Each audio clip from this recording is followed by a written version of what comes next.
Bienvenidos. Bienvenida, Clau. Hola, ¿cómo estás, Alisa? Qué gusto. Muy bien, muchas gracias, Maricarmen. Hola, Bienvenidísima, Lisa. es un placer tenerte. Es un privilegio que estrenemos temporada contigo. Ay, qué Muchísimas gusto. gracias Qué por estar gusto con que me hayan nosotras. Muchas invitado y estar gracias. aquí nuevamente. Y vamos a platicar de Intensamente, nos dijiste. Intensamente el tema de hoy. Ay, sí, es el tema de hoy porque recurrentemente en terapia lo traen. Es una Claro. película que mueve a adultos y a jóvenes en diferentes aspectos. A cada uno le toca de diferente manera y creo que es un tema muy bueno para comentarlo aquí. Claro. Sí, a ver, ¿sabes qué? Creo que fue un boom en cuestión de película, justamente eso, porque nos habla a todos. Ujú, O sea, nos habla desde el quiénes somos y cómo nos relacionamos. ujú. Entonces no tiene tanto que ver con edad. No. No. Digo, la película sí toca la transición de la niñez a la adolescencia. La primera parte de la película es la niñez, donde están los 5 sentimientos primarios, y la segunda película ya toca los sentimientos que vivimos en el tránsito de la adolescencia, pero es más allá de esos, porque varios sentimientos ya se quedan fijados en el adulto, ¿no? Y si en la adolescencia no lo sabes manejar, pues en la adultez tampoco, Claro. ¿no? ¿Nos traías como un resumen o algo querés empezar? Sí, yo creo que es importante empezar comentando que es diferente la emoción al sentimiento. Muchas Ok. personas confunden la emoción y el sentimiento y son diferentes porque la emoción es una reacción del cuerpo inmediata e instantánea a algo que sucedió, que no la controlas. Y esa es la emoción, ¿no? Yo reacciono a algo con una emoción. Y el sentimiento es la interpretación que haces Ok. a esa emoción, a eso que está pasando. Tú creas un sentimiento de la emoción y del suceso de acuerdo a tus creencias, a tu historia y a todo, y por eso son diferentes. Y es importante que las personas que nos ven lo entiendan, porque a veces dicen es que siento y no es un siento, es una emoción que no pudiste controlar. Reaccionaste Claro. ante un evento de cierta manera. Claro, y muchas veces lo que la gente nos dice es quiero controlar mi emoción. Ujú. Quiero controlar mi emoción. Las emociones no se controlan los sentimientos. Tú eres responsable de tus sentimientos, Ok. O sea, como de la segunda parte. de la interpretación que tú le das a ese hecho. Sí eres responsable porque tú puedes interpretar el hecho de otra manera. No de acuerdo a tu historia, no de acuerdo a lo que ya sabes. Puedes aprender a interpretar el hecho de otra manera. Ok. Y lo que no puedes controlar es la forma en cómo reaccionas, o tal vez sí, aprendiendo a darte cuenta de cómo reaccionas a ciertos eventos y lo vas manejando. Pero esas son las emociones. Pero ya cuando lo empiezas a manejar es porque ya le metiste cerebro también. Ya lo trabajaste, ya lo entendiste. Perfecto. Sí, y la película Intensamente en la primera parte habla pues de la alegría, del enojo, del miedo, de las primarias, las 5 emociones primarias en donde la alegría manda, porque así son los niños, son alegres, espontáneos, intensos, ¿no? Y así son los niños y en la adolescencia la alegría pierde como este don de mando porque nos damos cuenta que no todo el tiempo podemos estar alegres, ¿no? Y las emociones van tomando sus diferentes papeles. Los papás en Intensamente 2 tienen un papel también muy importante en donde se dan cuenta que controlar a un adolescente es muy difícil. Controlar al adolescente, aprenden a respetarlo, aprenden a aceptarlo, aprenden a aprender de él, de ellos mismos. O sea, tú aprendes con tu adolescente de ti mismo. Aprender a que no sea personal también. Así es. O sea, entender un poco que mi adolescente puede tener un cúmulo de emociones que no dependen de mí.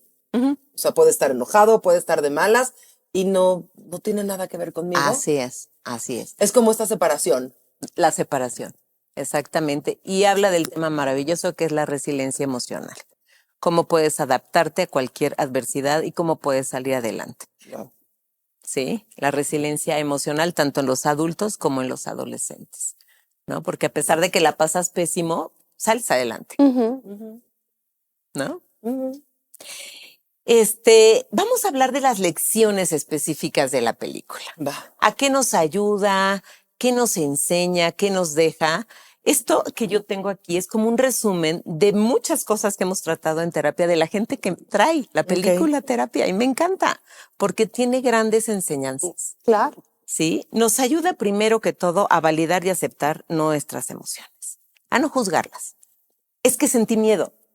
Sí, así reaccionaste. Ese evento te dio miedo, pero qué horror, ¿por qué lo sentí así? Esa es una interpretación de lo que tú sentiste, pero sentiste miedo y no lo puedes cambiar. Te dio miedo, ¿no? Tenemos que validar y que aceptar nuestras emociones. Y valorarlas también. O sea, porque lo que yo trabajo un poco en mi práctica es esta parte de entender que el miedo es una emoción que te mantiene vivo. O sea, una persona que no tiene miedo, entendemos que es una persona peligrosa. O sea, entendemos que el miedo es el que te dice, a ver, hazte para acá, te van a atropellar, por favor, no lo hagas, este perro se ve peligroso, hazte para acá, lo que estás haciendo es de riesgo, cuídate. Porque tenemos luego esta fantasía, o por lo menos lo que yo aprecio, esta fantasía es que yo para ser valiente tendría que no tener miedo. No, sentir miedo te hace valiente. Y aceptarlo te hace Así valiente. es, sentir miedo y decir, tengo miedo. Qué valiente eres al aceptarlo. ¿Sí? Nos enseña otra cosa, nos enseña a que no hay una forma correcta de ser, no hay una fórmula. Cada ser humano es único, irrepetible, cada persona es diferente. Interpretamos, no sé si les ha pasado que están con una familia y los miembros de una familia te cuentan la historia de la familia, pero es la misma familia y es la misma historia, pero cada uno lo cuenta de diferente manera. Claro. Nadie puede tener, o sea, no somos robots, no somos copias de nadie. No, O sea, somos podríamos decir unicidad. que cada uno lo vemos a partir de nuestra perspectiva, nuestros ojos, nuestros propios lentes, incluso el mismo evento. El mismo evento, sí. Sí, las interpretaciones son únicas. Y no hay una forma correcta de ser. Eso es un gran error. No tienes que ser de una manera para estar bien, para estar mal. Otra cosa que nos enseña es a reconocernos vulnerables. Podemos equivocarnos, podemos caernos, podemos sentir lo que tengamos que sentir, que igualmente somos valiosos. El ser vulnerable nos hace ser valiosos. ¿Para qué nos sirve ser vulnerable? Nuestra vulnerabilidad nos enseña que somos fuertes. Ok. Es increíble y es paradójico, pero nos enseña nuestra vulnerabilidad que somos fuertes, que somos resilientes. Y a buscar el cómo sí y qué actitud voy a tomar ante esa situación. Esa es la diferencia, la actitud con la que tomas la vulnerabilidad. La vida no es blanco y negro, es otra enseñanza.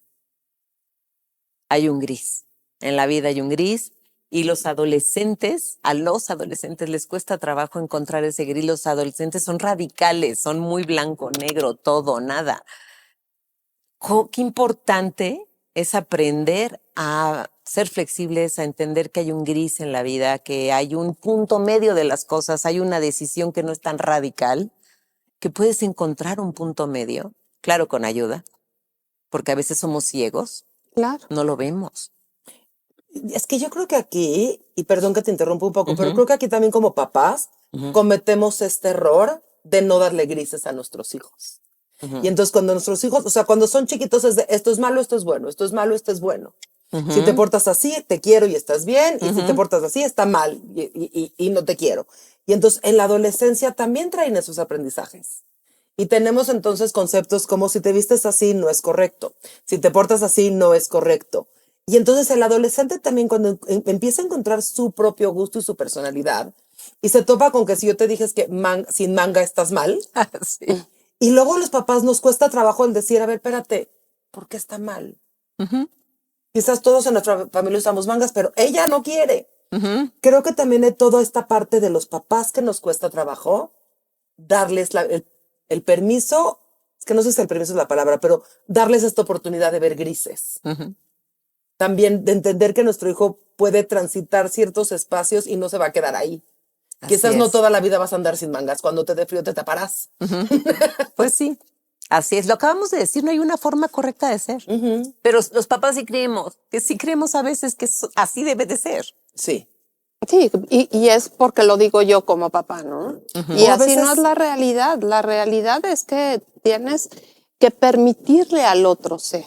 Pues que a veces también es nuestra propia rigidez. O sea, también los que vienen rígidos son los papás. Exacto. De una educación rígida. Sí.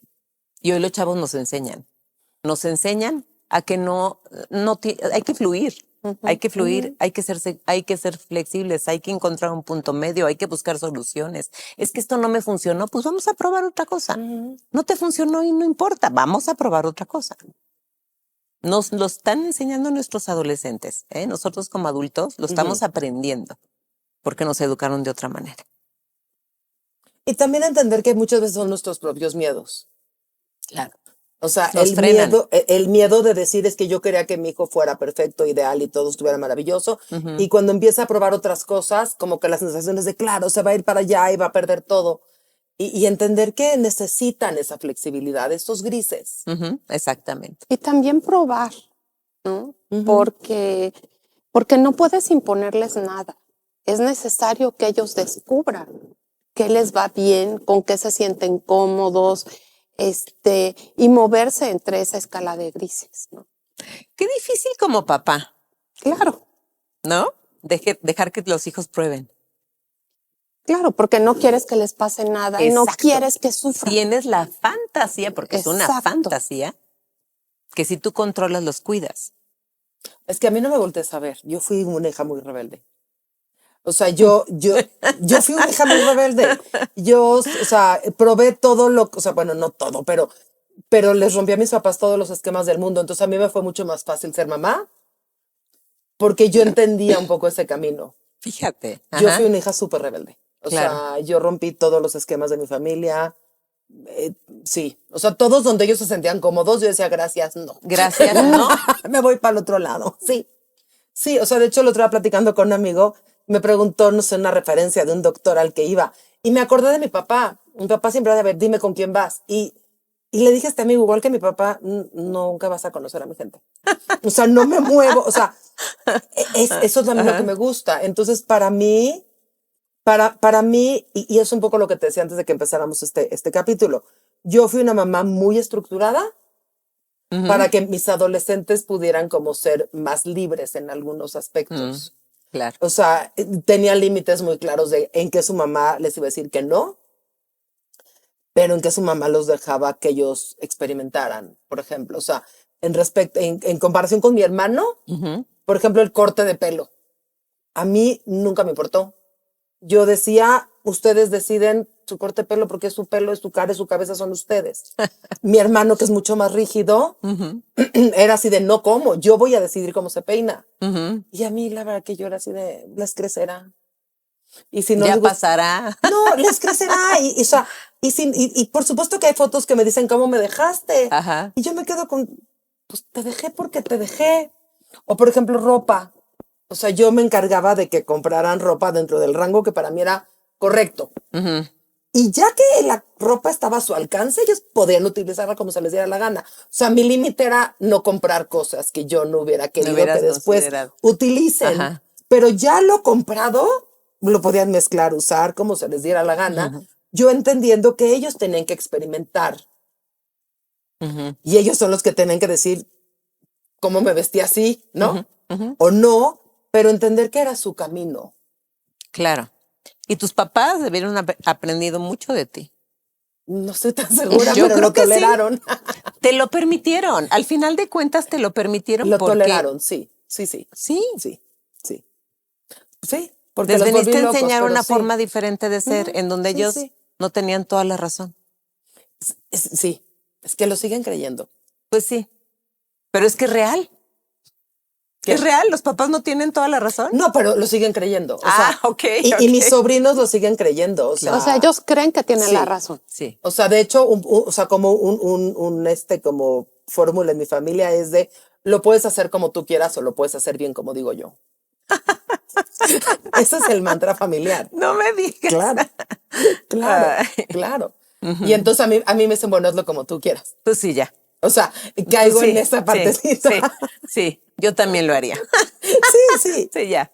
Y entonces a mí me dolió tanto ese crecimiento que con mis hijos era así de, me quedé con la primera parte, lo puedes hacer como tú quieras. Y ya. Muy bien. Bueno, continuamos. Hay una parte en la película maravillosa que es cuando aparece ansiedad. Ansiedad, que es el tema que nos ha tocado más porque lo consideramos como algo malo. Sí. Llegan conmigo los chicos a decirme, es que ansiedad es horrible, ¿no? Nos gobierna, Pero es que perdón que te interrumpa, pero es que a veces es abrumador por las sensaciones físicas que te ocasiona la ansiedad, ¿no? Que muchas son muy incómodas. Entonces dices, se siente horrible esto, ¿qué hago con esto, no? Fíjate que sí, pero la ansiedad se siente así cuando no la escuchas. Exacto. Cuando no la escuchas. La ansiedad viene a alertarnos. Cuando a ponerte alerta cuando algo no te está sucediendo, algo no está pasando como tú esperabas, como tú quieres, o hay mucha exigencia allá afuera, nos alerta de algo que está pasando allá afuera que no me está gustando. La ansiedad tiene una gran utilidad en la vida si la incluyes como tuya. Cuando no la aceptas y no la ves, es cuando se descontrola, porque de alguna manera te tiene que llamar la atención. A ver, yo te quiero hacer una pregunta. Y quizás porque yo vengo de otra generación. Cuando yo era chica no se hablaba de ansiedad. O sea, mi mamá hoy te puedo decir que es una mujer muy ansiosa. Y lo que se decía de ella era que era miedosa, nerviosa, que era preocupona, que era fatalista. O sea, como todos estos, pero nunca se le puso un nombre de manéjalo. Yo la verdad es que hace bastante poco tiempo, yo creo que con un par de años, me di cuenta que soy muy ansiosa. Para mí la ansiedad siempre había sido mi motor. Para mí esta sensación, para mí era como que no puedo. O sea, cada vez que yo que sentía esa sensación era como el que me decía, claro que puedes. Claro que puedes. Sí.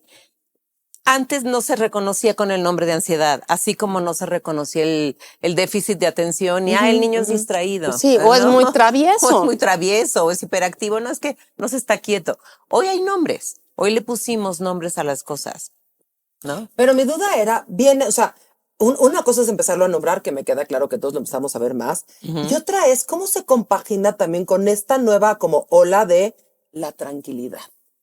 De todo tiene que estar tranquilo y todo tiene que fluir. Mi sensación un poco es que es esta diferencia. O sea, que la gente cuando dice es que ya no quiero sentirme ansiosa, su idea es quiero estar como en la playa eterna, o sea, en la calma total. Plana, ¿no? Plana. Plana, la vida no es plana. En el monitor de los hospitales la vida sube y baja. La vida es plana cuando te mueres. ¿Sí? Es una creencia, todos son creencias. Okay. Todos son creencias. Yo debo que, yo tengo que, yo necesito que. ¿Te has preguntado? ¿No? En terapia es el momento para preguntarte y ver que si realmente lo que crees es cierto. En la película la ansiedad, yo sí creía, yo dije es que la van a matar, la van a desaparecer, es como el malo de la película, ¿no? Y todos decían ya que se vaya, ¿no? Y la ansiedad desaparece cuando la validan, cuando llegan las otras emociones y le dicen gracias, pero aquí mandamos todos, aquí gobernamos todos.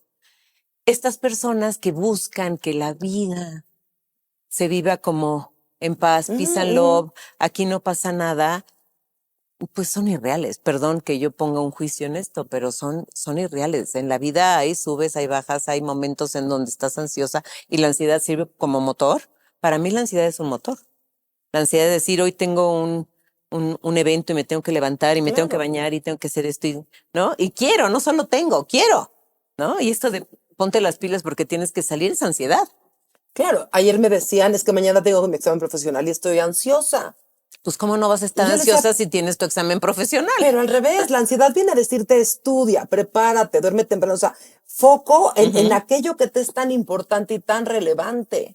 Viene a cuidar tu examen profesional. Claro, y ahora le llaman ansiedad y antes dirías, ay, tengo un examen profesional, qué nervio. Exacto. ¿No?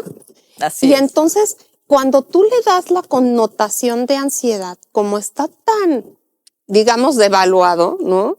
Entonces, lo ves como una gran problemática, ¿no? En lugar de encontrarle el beneficio a la ansiedad cuando está delimitada, ¿no? Cuando está exacerbada, a nadie nos gusta, y es cuando yo hablaba de esa serie de sensaciones físicas que incluso te hacen que no te puedas concentrar y otras cosas, ¿no? Y que te llevan mucho a los pensamientos de rumiación y a una serie de cosas. Pero cuando está acotada en ese movimiento que te hace hacer, perdonando la redundancia, pues qué bueno que exista, porque si no estaríamos planos, no tendríamos ese motor de accionar, ¿no? Y ahí es toda esa serie de cosas que escuchamos todo el tiempo de la connotación de la ansiedad desde un punto de vista negativo, como las otras emociones, como es el miedo que hay porque tienes miedo, o cuando estás sumamente eufórico, o cuando dices, es que no me quiero sentir triste. Bueno, pues a veces te sientes triste porque es momento de aislarte, es momento de cuidarte, de contenerte, de apapacharte, ¿no? Entonces, por eso quería tocar esta parte, ¿no? Sí, de y es muy interesante, sales. Clau, porque tú estás hablando del ataque de ansiedad. Ajá. Hoy es muy común escuchar a las personas con un ataque de ansiedad. Y es de lo que tú hablabas, porque creemos que la vida se puede vivir en paz y plana. Y no, la vida no se puede vivir en paz y plana. Eso es una alucinación, de veras, realmente digo, a menos de que pues te vayas a una isla desierta No, y y tampoco. tampoco, porque vas a tener que buscar qué comer. Claro. Y vas a tener mal clima y vas a tener como que resolverlo y vas a tener animales que te van a, o sea, no existe. Exacto, no una existe. víbora, una o sea, sí. Una araña. El querer una vida plana es la polaridad del ataque de ansiedad. ¿Sí? Entonces, como yo no tengo esta vida plana y entonces me pongo muy nerviosa y me gana todo porque entonces yo no puedo y nunca lo voy a lograr y nunca voy a poder y entonces me ganan los nervios, me gana el estrés y entonces, sí, el punto medio. Volvemos otra vez al punto medio. ¿Cómo encontrar este punto medio entre esta vida plana que sí se puede llegar a tener momentos de paz en tu vida y momentos de ansiedad en donde te pones las pilas porque te pones las pilas? Claro, porque aparte aquí sale otra cosa importantísima, que es el control, ¿no? Queremos, o sea, piensas en la vida plana porque tengo todo en control. Y pues no tenemos nada en control, más que el aquí y la ahora y en este momentito y punto. Lo demás no puedes controlarlo. Sale de tu ámbito. Así es. ¿Sabes qué es lo único que controlamos, Clau? La voluntad. Exacto. La voluntad de poder decir sí, de poder decir no, de tomar decisiones. Y a veces no la controlamos. Y el cómo Entonces, reaccionas, tal cual, a las circunstancias. Sí, y estoy pensando mucho porque hay mucha gente, o sea, se oye mucho esta parte de ansiedad y creo que también por eso fue el super boom de la película. Y yo te decía que para mí la ansiedad siempre fue ese motor. O sea, yo me identifico y te puedo contar 1000 historias de mi vida, cuando hice incluso cosas que decía, ay, cara, yo no sabía que iba a poder. Que viene justamente de este nervio de lo tengo que poder. Y me tiene que enfocar y me tiene que ayudar a salir adelante. Así es. Así es. Pero antes no tenía la connotación de malo. No. No es malo que yo me sienta así. Hoy sí hay una connotación de que es malo. Y entonces lo tengo que controlar porque es algo malo. Automáticamente el cuerpo te protege. Y lo tengo que controlar porque es algo malo. Y ahí es donde se dispara el ataque. Donde se dispara el ataque porque no se puede controlar. Claro. ¿Sí me expliqué? Sí. Okay. ¿Qué es lo que yo te decía? O sea, un poco esta sensación de ahora estamos más metidos como en esta cultura de tenemos que estar en paz y tenemos que estar tranquilos, que cualquier cosa que te mueve un poco de más, dices, ¡oh, qué miedo! No estoy en paz y tranquilo. Se detona justamente porque lo ves como el enemigo a vencer. En vez de decir, ay, qué bueno que estuve en paz y tranquila, en este momento no, ¿qué tengo que atender? ¿Qué tengo que hacer ahorita? Como por ejemplo esta chica del examen. ¿Qué tienes que hacer ahorita? Estudiar, preparar tu ropa, checar tu despertador 7 veces, organizar para que todo esté en orden, ver cómo te vas a ir a tu examen profesional, quizás hablarle a la gente que tenga que ir, o sea, hacer tu última lista para decir estoy lista para mi examen profesional. Y en vez de tomarlo así y decir, ok, ¿qué sí tengo que actuar? Si nos quedamos con, claro, es que si llego nerviosa me va a ir pésimo, ahí es cuando se exacerba este miedo. Así es. Yo tengo una paciente que llegó conmigo porque me dice, es que estoy muy mal. Me levanto a las 5 de la mañana, a las 7 ya estoy como loca, me voy a trabajar, después me voy al gimnasio, después regreso y me voy con mi novio y después voy a hacer una vida extremadamente llena. Ajá. La chica sí es ansiosa, pero su tema de terapia no era la ansiedad, su tema de terapia era la connotación negativa de que ella estaba mal. ¿Por qué? Porque sus amigas, compañeras vivían más en paz y tenían una vida más cool y tranquila. ¿Y por qué ella? ¿Por qué ella tenía esta energía? Catalogándola como mal. Y el trabajo de terapia era ese. ¿Y por qué es malo? ¿Por qué es malo tener actividad todo el día? Porque estoy ansiosa. Pero también estás alegre. Claro. Ajá, pero también estás, o sea, también activa, hay otros sentimientos, sí. activa, ¿no? Claro. A ver, quisiera que hagamos aquí una pausa porque lo que acabas de decir me encantó y creo que es bien importante y a la gente es lo que le cuesta un poco de trabajo. ¿Cuándo es bueno y cuándo es malo para mí?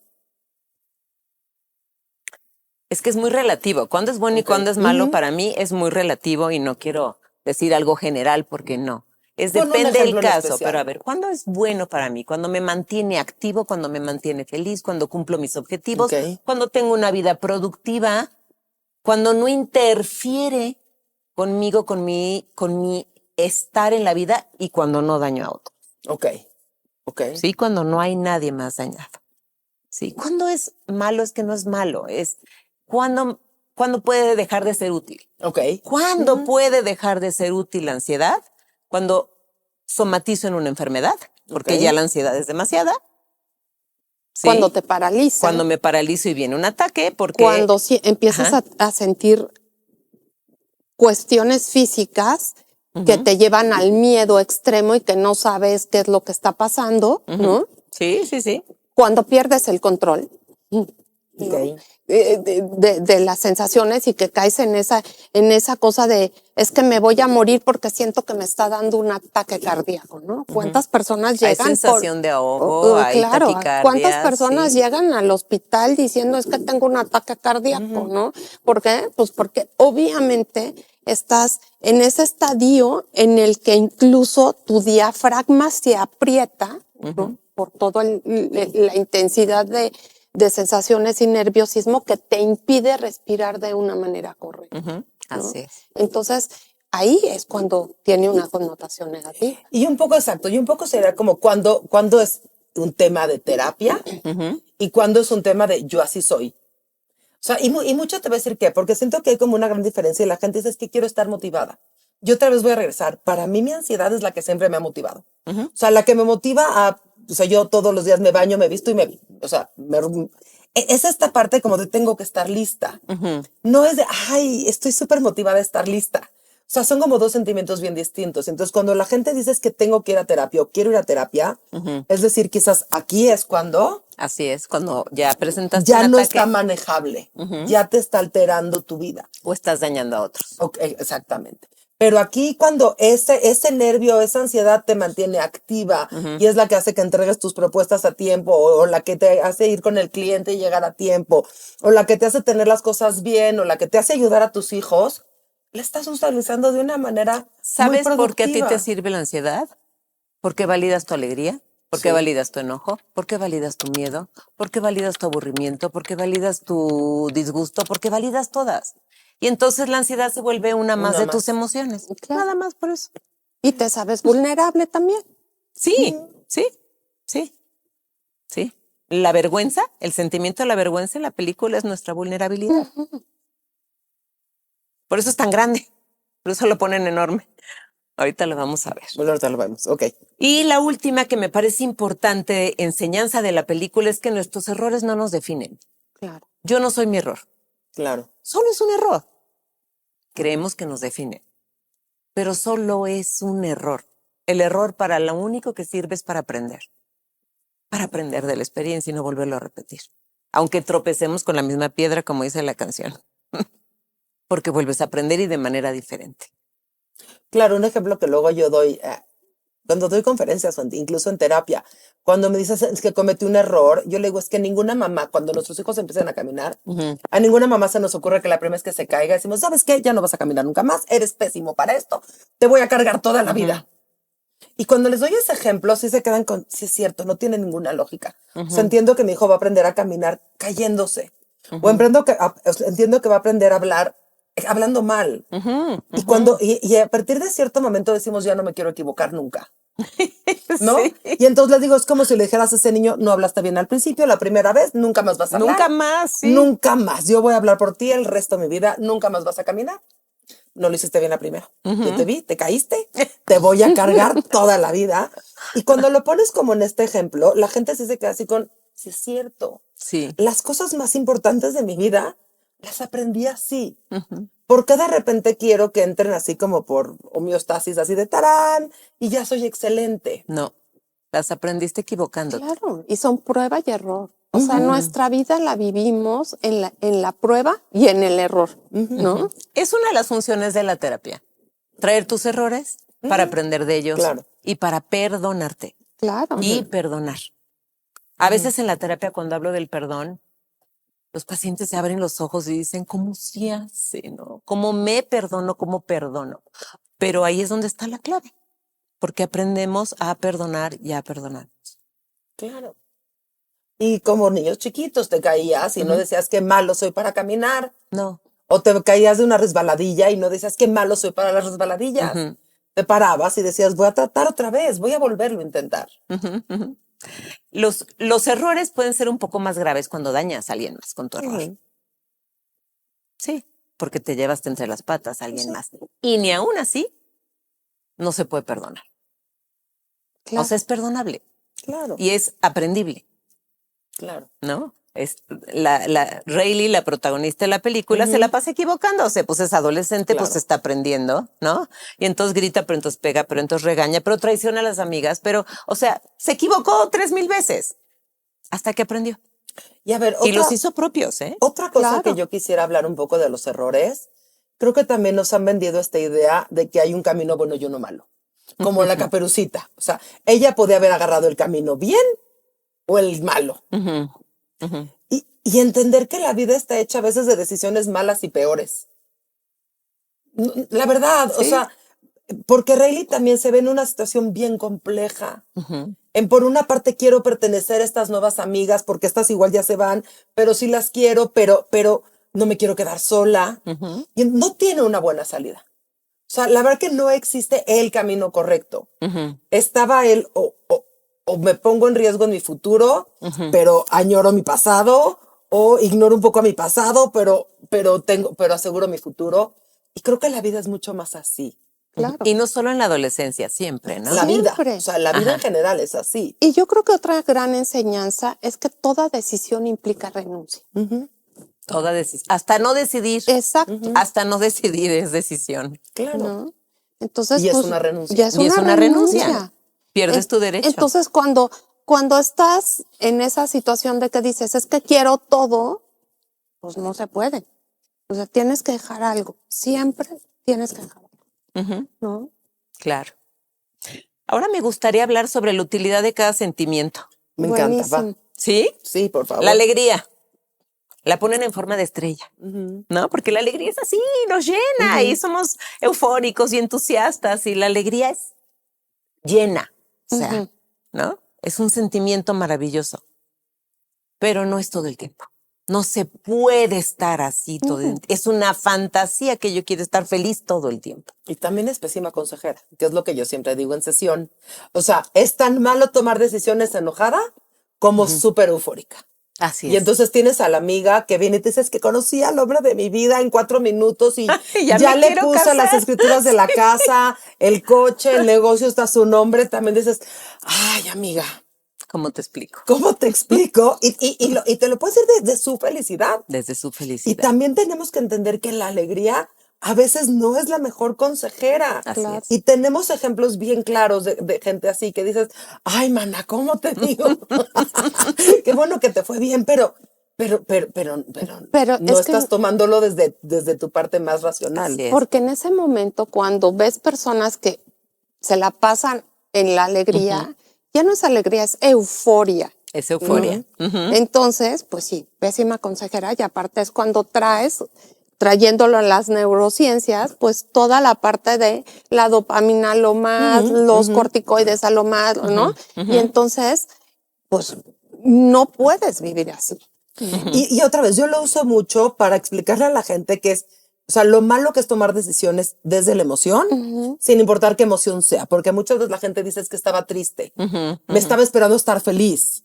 Y No, decir, pues es que tampoco. no, o sea, también muy feliz, también tomas Yo decisiones. estoy de acuerdo, no debes tomar decisiones ni triste, ni enojada, No, ni feliz. ni feliz. No, porque van a ser decisiones equivocadas. desde el estómago, Desde no adentro, desde así la como parte desde la racional. reacción, Exacto, no de tanto desde acá. la impronta, ¿no? Ajá, así es.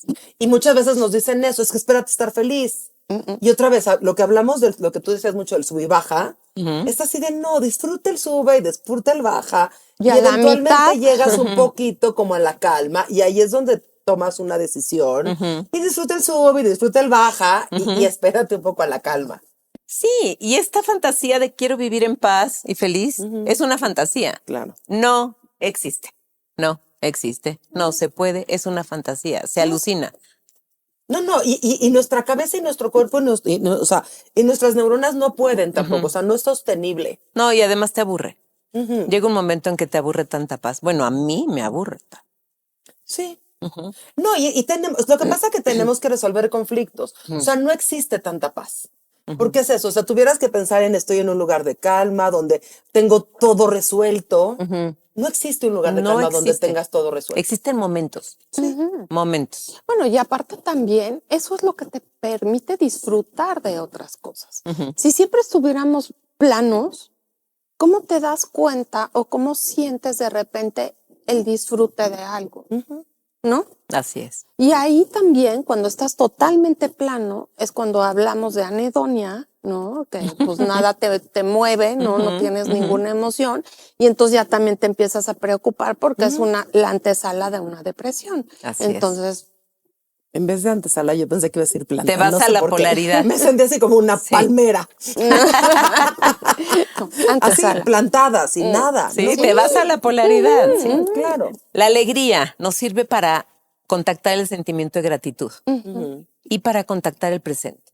Y también En la alegría, la vida es como yo la siento que vida es también lo que te une te a la vida. aterriza.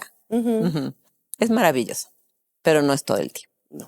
Los 5 sentimientos primarios que son la primera, intensamente uno, ¿no? La alegría. El miedo es maravilloso. Ay, sí. El miedo es maravilloso porque nos cuida. Ya lo decías. Nos cuida, nos protege, nos alerta, nos cuestiona. El miedo te dice, oye, espérate, ¿qué vas a hacer? ¿cómo que ya te quieres casar si llevas 3 días de haberlo Oye, la alegría se conocido? quiere casar, pero nosotros ¿Cómo le diste no. las escrituras del negocio? Por supuesto. Y a veces viene con qué va a decir la familia. Y a veces viene desde ahí, es que tus amigas te van a criticar. Esa es esta voz. A mí la verdad que yo el miedo lo amo, porque yo creo que a mí en especial es como que más me quiere y el que más me cuida. O sea, el que viene a decirme, ay, Alicita chula, si me caes re bien, si quiero que te quedes, Pero te si quiero que te tranquilizas. vaya bien. No, o sea, creo que sí es el que viene a decirme, Alecita chula, sí quiero que estés. O sea, sí valoro tu vida y valoro tu existencia y valoro que estés aquí. Y por eso vengo a cuidarte. Porque la alegría la sientes como muy happy. Sí, sí. El miedo, la función es alertarte, cuidarte. Y es maravilloso. Hay que reconocerlo. A algunas personas les cuesta decir, sí, estoy aterrada. Pues sí. Sí. Porque quizás tiene muchos argumentos. Yo te diría, siéntate con tu miedo y discute esos argumentos. O sea, si tiene demasiados argumentos, siéntate y analiza si lo que te está argumentando tiene valor o no. Y quizás sí. Sí, el miedo te detiene, te cuestiona, tiene una función maravillosa en nosotros.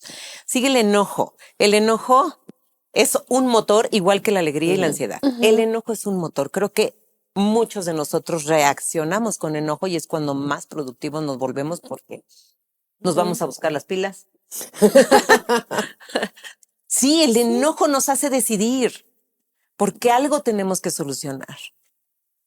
Eso, algo tenemos que solucionar. Algo tenemos que solucionar. A mí te voy a decir que me ayuda mucho cuando estoy muy enojada. Mi familia son muy enojones. Era una emoción muy familiar, la verdad. Yo aprendí mucho a pasar el enojo cuestionándome mucho qué tengo que solucionar. ¿Cuál es el problema real? Y entonces pasaba por mi cabeza, claro, el problema real es que Manuel es nefasto porque no tuvo las pilas. Y no. ¿Cuál es el problema real? El problema real es que queremos empezar. El problema real es que necesito pilas. Y entonces lo despersonifico y busco cuál es mi problema real. Así a mí me ayudó mucho a aprender a pasar mi enojo. O sea, como enfocarme en qué realmente es lo que necesito solucionar. Así es. Y no querer dialogar en enojo. Creo que esa parte es muy importante. Porque ahí es que no es diálogo. Bueno, exacto. Bueno, no es diálogo. Tu definición no es correcta. No dialogan en enojo. No, cuando estás en enojo, querer hablar con el otro, a eso me refiero. Es el peor momento. Es el peor momento. Porque no estás siendo claro ni siquiera en lo que representa la otra persona realmente para ti. O sea, en el enojo tenemos que ser muy cuidadosos con lo que decimos. Es más, es preferible quedarnos callados. Yo por eso utilizo mucho esa estrategia de entender cuál es mi problema. Claro. Mi problema. O sea, no del otro, mi problema. Yo qué necesito. Exacto. Para entender entonces qué es lo que necesito solucionar. Así es. Porque si no, nada más. El enojo es el que nos ayuda a llegar a lo que quiero y a lo que necesito. Exactamente. Esa es la función. Y es tu motor para lograrlo. Claro, de hecho sientes la fuerza. Claro. Sientes la fuerza, pero también ahí es pasarlo también por la cabeza, ¿no? Para que precisamente no con esa impronta negativa vayas a ocasionar cosas que tampoco quieres. Así es. Así es. Viene la tristeza. Que la película hasta forma de lágrima tiene. Ay, sí, no, me encanta la monita, sus ojotes así, la monita azul. No, me encanta. La tristeza tiene una función maravillosa en nosotros porque es la que nos ayuda a vernos, a la introspección, a meternos adentro. La tristeza es la que nos hace ver qué me pasa, qué me sucede, por qué estoy así, por qué siento esto. En los otros sentimientos son tan fuertes que tenemos poca introspección. La tristeza es la que nos hace sentarnos, aquietarnos, contactar con nosotros, buscar ayuda. Sí. Ver y a veces replegarte también. Replegarte, quedarte en ti. La tristeza tiene una función, maravillosa, ¿no? Y también le huimos. O sea, también mucho el aprendizaje es de porque estás triste. Ya, quítate. Porque no queremos escuchar nuestra voz. La tristeza sí tiene una voz y generalmente es correcta. Generalmente es correcta. En la tristeza está la voz que te dice, pues estoy triste porque esto ya no me gusta. Estoy triste porque aquello no debió de haber sido. O porque extraño a alguien, o porque tengo una pérdida. Claro, exacto. Pero nos da miedo sentir. O sea, a mí en consulta me han dicho, es que ¿cuándo se me va a quitar la tristeza? En su momento. Es que ¿por qué lloro tanto? Porque a lo mejor tenías mucho que llorar y lo estuviste guardando y es momento de salir. Sí, y yo creo, Clau, que hay que ayudar a entender que la tristeza no es una debilidad. Claro. Igual que el miedo. La tristeza y el miedo son muy valientes. Claro. Y normalmente se asocia con eso porque también hay muchas creencias de las niñas bonitas no lloran, te vas a ver fea. Los hombres no lloran. Tienes que ser muy valiente y muy fuerte. Entonces hay muchas connotaciones atrás del tema de la tristeza. ¿Cómo acompañó a alguien triste, Clau? Nada más diciendo aquí estoy. Okay. Sin te lo pregunto porque muchas veces es la pregunta de la gente. Claro. O sea, yo creo que no nos han enseñado a acompañar a la tristeza. Sí, porque te conflictúa ver a alguien triste, ¿no? Creo que has aprendido. Por eso sí. te preguntaba cómo acompañamos. No, ¿Cuál es el camino correcto? Porque ¿qué pasa? Tú ves a alguien triste y dices, no, y hasta empieza uno a ser puchero porque el otro está haciendo puchero. Y entonces dices, pero ¿cómo me voy a, si yo me siento triste, cómo lo voy a acompañar? Simplemente con estar, ¿no? A lo mejor te doy un abrazo, aquí estoy, a tu tiempo, a tu momento. Y, y reconociendo su valor. Exacto. El otro sentimiento es el desagrado, que me encanta. Me encanta porque gracias al desagrado ponemos límites. El desagrado es el que nos dice qué quiero y qué no quiero, qué me gusta, qué no me gusta, a dónde le entro, a dónde no. El desagrado nos ayuda a poner los límites. Increíblemente. Y es súper útil porque también es una voz muy interior. Yo qué quiero, a mí que me gusta, en primera persona, desde mi unicidad. Sí. Y que muchas veces también lo acallamos porque te hace poco popular. Puede ser que también hay una parte donde las familias nos enseñan a no vernos. Exacto. Y también cuando tú dices, ay, no, es que eso no me gusta, también hay muchas cosas que te dicen, no, si vas a ir a una casa ajena, te comes todo, ¿eh? Si vas a tus amigos no les hagas esas, ay, oye, pero pues es que no me gusta, me maltratan, me hablan muy feo, ni modo, te tienes que saber comportar, ¿no? Y entonces te estás replegando y no te estás haciendo caso y no te estás escuchando. No pones límites. Exacto. Híjole, Clau, pero acabas de decir algo bien importante y que creo que todos los papás lo tendríamos que oír.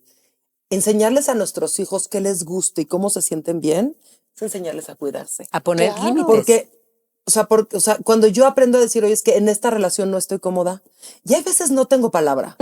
A veces no te puedo decir exactamente qué pasa, pero tiene que ser suficientemente válido que yo diga, no me siento cómoda. Sí, no lo saben expresar. No me siento bien. O sea, veces aquí no siento que es el lugar donde voy a florecer. Y es esa sensación de desagrado, ¿eh? Tal cual. Sí, que no te sientes seguro en el lugar, ¿no? Tal cual. O que a veces no me dices, gusta. ay, o me da miedo, ¿no? Pero muchos adultos llegan al consultorio diciendo es que no sé qué me gusta o no. Y viene mucho de estas familias que nunca les validaron. Claro. Y entonces aprendes a no validarte. Aprendes a decir, ¿cómo le voy a decir que no a la tía Lupita si le tengo que decir siempre? Y entonces es que tienes que aprender a decirle no a la tía Lupita. Si no sientes que es correcto, si no sientes que estás en el lugar ideal, tienes que aprender. Y yo siempre, lo que trabajo mucho con los papás es que si no lo dejas de chiquito, lo pones en riesgo de adolescente. Y entonces estas niñas o niños que están en relaciones tóxicas o relaciones no sanas, que no saben poner límites porque tú nunca se los permitiste. Y como papás somos los primeros que tenemos que permitir que nuestro hijo nos diga, esa blusa que me escogiste no quiero. Esa sopa que no me serviste gusta. hoy no me gusta. Esa música que estás poniendo en el coche no la quiero oír. Desde ahí. Ese es el desagrado. Ay, qué lindo, ¿no? Sí, muy lindito. Así es. Nos vamos a la parte 2. Ya hablamos de la ansiedad y creo que hablamos mucho de la ansiedad. El sentimiento naranja. En el Feng Shui el color naranja es el color que te ponen en los lugares cuando no quieren que permanezcas mucho. Y te lo pinta naranja, ¿no? Y bueno, pues es el sentimiento naranja y ya hablamos de la ansiedad y tocamos el tema del extremo cuando hay que pedir ayuda. Tocamos el tema de cómo podemos hacer la parte de nosotros y hacer de la ansiedad algo muy bueno en nuestra vida porque nos vuelve productivos. El otro es la apatía y el aburrimiento. Cuando no hay energía, cuando nada me motiva, ¿sí? Pero vas a creer que en la apatía y en el aburrimiento es cuando más creativo te vuelves. Sí, porque empiezas a buscar cómo sí. Porque cuando estás aburrido dices, ¿y ahora qué hago? ¿Qué me gusta? ¿Qué quiero? ¿No? Porque no hay tristeza, hay aburrimiento. Sí, claro. Como para mí, justo ahorita que tú describes el aburrimiento, para mí el aburrimiento es como una hoja en blanco.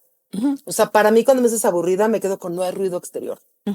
No tengo nada que atender, nada me está molestando, no tengo que limitar a nadie, nada tampoco me hace tan feliz. Y para mí es así como un espacio blanco de paz. ¿Y qué haces con una hoja blanca? Pues pintar. Escribes. Ser creativo, sí. Escribes. Un avioncito, Así mil es, cosas, haces. la verdad que mil cosas. En el sí. aburrimiento está la creatividad.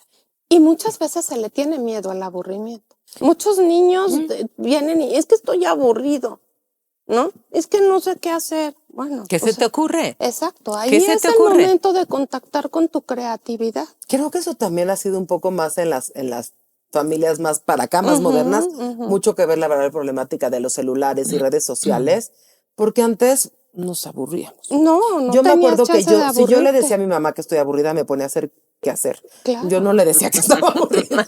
¡Nunca! No, o sea, te decían, estás aburrida, ven, te doy algo que hacer. Entonces, decir, trilililililili, ni te aviso. Así es. No vaya a ser que me pongas a hacer algún pendiente que tienes en la casa. Claro, claro. Pero es La amigo de la envidia. creatividad. Vámonos con la envidia, Ay, que es la maravillosa. La ponen de verde y con los ojos así. ¿Por qué la envidia tiene los ojos así? Porque ve al otro. Porque se la pasa comparando. Ve al otro. Porque en la envidia está la comparación y la competencia. Y para competir y compararte, pues necesitas unos ojos de ese tamaño. Pues ¿para qué sirve la envidia? Pues para superarnos. Porque si quisiera ser como el otro, pues es un sentimiento de superación que dices, ok, quiero ser así, de veras quiero ser así. ¿Qué hago para ser así? ¿Qué puedo hacer para ser así? A mí también la envidia me da esta sensación que te sirve como para saber a dónde puedes llegar. Ajá. O sea, para copiar el camino de alguien más. Que en ciertas estrategias, por ejemplo, de coaching y cosas así, funciona mucho. Cuando tú dices, oye, yo quiero subir el Everest, la primera estrategia que le das es ve con alguien que ya lo hizo. Que te platique su camino. Que te diga en quién te tienes que convertir. Que te diga, o sea, qué tienes que hacer. No tienes que inventar el hilo negro. Si ya alguien lo hizo y te puede platicar su camino, síguelo. Para mí esa es o sea, esos son estos ojos enormes Los que voy a ojos poner en enormes. un microscopio, tu camino para ver si yo me animo a caminar. Creo que el otro es mejor. ¿Y quién te dice que no puedes ser como esa persona? ¿Y quién te dijo que no lo puedes alcanzar? Es maravillosa. Sí. Sirve para algo. Digo, Sí, claro. Desde con su connotación, dijéramos, en base de superación, ¿no? Porque como todas las emociones, claro, o sea, otra vez, siento que nos da miedo porque vivimos en una sociedad donde las redes sociales y cosas así la han puesto muy mal. Yo creo que o sea, como todas las emociones, bien dirigida es maravillosa, porque entonces puedes decir, ¿quieres eso? Copia su camino, ve qué hace, también ve su esfuerzo. O sea, también entiende el camino que caminó y el trabajo que le costó. Sí. Así es. ¿Lo quieres? Consíguelo. Claro. Sin embargo, también a veces es importante mencionar la otra parte, ¿no? Cuando te quedas instalado en la envidia y entonces dices... Haces daño. Exactamente. Pues que ninguna emoción es buena, ya dijimos. También cuando te quedas instalado en la felicidad haces tonterías. Sí, por eso. Sí, pero cuando creo te instalas en una emoción, perdón, es pésimo. Es, en la claro, que sea. O sea, en la que sea. Y creo que es muy importante también hablar de estas partes, ¿no? Porque puedes hacer mucho daño estando en la envidia, ¿no? Entonces, pero el daño es para ¿qué ti. quieres? Yo la envidia en especial siempre la veo como si yo me tomo mi copita porque el de otro bilis. ni se da cuenta. Por eso, yo me tomo mi copita de bilis esperando que a Mari Carmen le caiga mal. Sí, claro. Y la envidia es para mí. Yo soy la que me echo mi copita de bilis. O sea, a ella ni fu ni fa que a mí me dé envidia. O su pelo, o su tono de piel. O sea, le puede ser inclusive. Claro. El daño es para ti. Claro, totalmente. Y pones copita de bilis y también es verde la bilis. Claro, es Como que la verde. Sí, te tomas tu copita de bilis esperando que se Me enferme encanta el otro. cómo representan Claro, a los personajes y podríamos platicar mucho de ellos. Nos faltan los dos que creo que los tocan poco, pero no son muy importantes. Nostalgia y vergüenza. La nostalgia está representada por una viejita, que te recuerda tus momentos lindos, tu pasado, lo que quisieras volver a vivir, las cosas. Y sus lentes son rosas, ¿no? Sus lentes son rosas porque ves el pasado color de rosa, ¿no? Entonces, idealizado. Y es la parte de la nostalgia que nos hace sentir a veces vulnerables, ¿no? Que dices, ay, cómo quisiera volver a ver esa persona que tanto quise, volver a ver. Y la nostalgia en verdad nos hace valorar. Claro. Valorar lo que hemos vivido, lo que hemos sido, lo que ha pasado. Porque no lo pasado lo tienes que tirar todo a la basura. Hay momentos maravillosos que la nostalgia te recuerda y que hay que agradecer porque gracias a eso es quién eres hoy. Claro, por Y la supuesto. nostalgia no es tristeza. No es otra cosa. Es otra cosa, Sí. ¿no? Porque a veces dicen, ay, es que como que recuerdo mucho esto y entonces no, es que eso no es tristeza. O sea, precisamente es entrar en un momento de reconocimiento, ¿no? Ay, qué flojera, ya te pusiste nostalgia. No, qué padre. Sí. Compárteme Y otra vez, compárteme. ninguna emoción no te estaciones ahí. Ah, sí, no, bueno, O sea, pues vete sí. a la nostalgia, Porque la disfruta, nostalgia valora nos y te puede llevar a la regresas. depresión. Sí, claro, claro. La nostalgia, la Sí. tristeza nos puede llevar a la depresión. La vergüenza, el pensamiento, la emoción más enorme de la película, ¿no? Y se jala su gorrito como si se quisiera esconder, pero nunca se puede esconder. No, pues no. No, porque la vergüenza a veces es tan grande que no la puedes esconder. Y la vergüenza creo que es un sentimiento, yo creo que es una emoción que se puede convertir en un sentimiento cuando tú ya la interpretas como mala, ¿no? Porque la vergüenza la tendemos a interpretar como mala y te tiene su puede llevar a la función. culpa. Porque te lleva a la culpa. En esta película no tocan la culpa, pero la vergüenza y la culpa van de la mano. Yo creo que será para la parte 3. Seguramente. Cuando Rayleigh se vuelva adulta y tenga que pagar impuestos y vamos a ver qué va a pasar.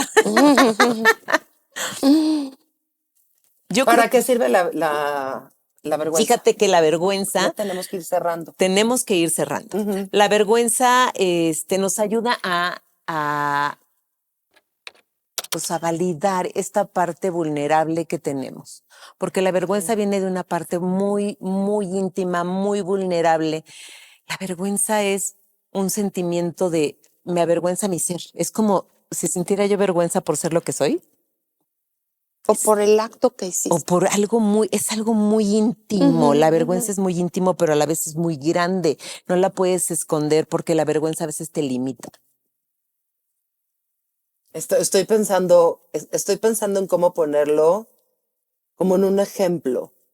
O sea, estoy pensando en mis propias experiencias. O sea, a mí, los momentos de más vergüenza, de hecho, hace poco lo estaba platicando, han sido una vez, yo era chiquita y, perdón, papá, mis papás venían hablando mal de un primo y justo se subió al elevador. Y yo me volteé y le dije, ¡ay, este es el primo que el tal por cual!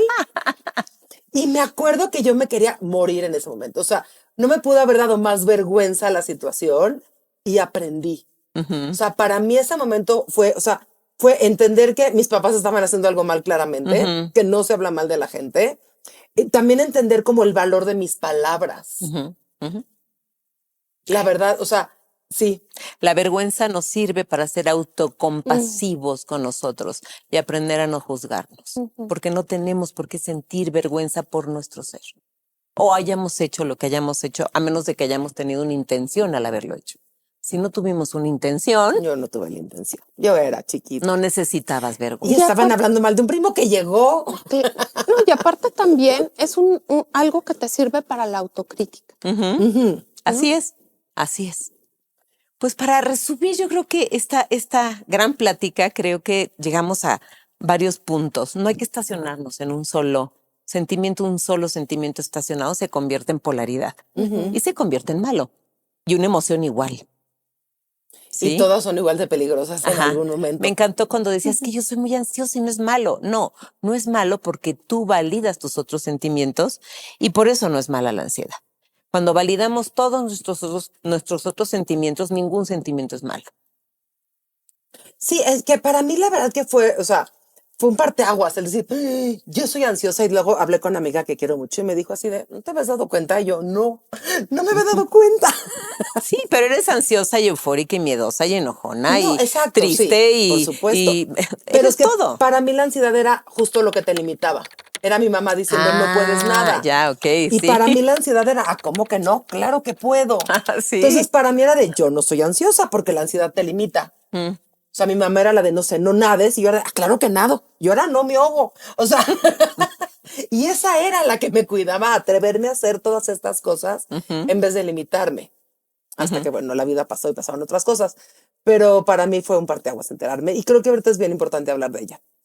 Clau, ¿algo para cerrar? Ay, pues yo creo que es muy importante conocerte, reconocerte y escucharte. Muchísimas gracias. ¿Dónde te encuentran? ¿Dónde me encuentran? Sí, si alguien se quiere poner en contacto contigo. En tu terapia. Ok, perfecto. ¿Alguna red social o algo que tengas? ¿O nada Tengo en especial? Instagram, ¿Sí? Mari Carmen Curi. Ok. Mari Carmen Curi. Ahí estoy. Nuestras redes, Clau. Nuestras redes, estamos en todas las redes como Tu Terapia MX y nuestra plataforma que es tuterapia.com.mx. Pues muchísimas gracias y les queremos decir que este podcast lo hacemos para ustedes, así que si les gustó este tema, pónganos los pulgares para arriba y si quieren otros temas, pónganlos en los comentarios. Muchas gracias. Gracias. Gracias.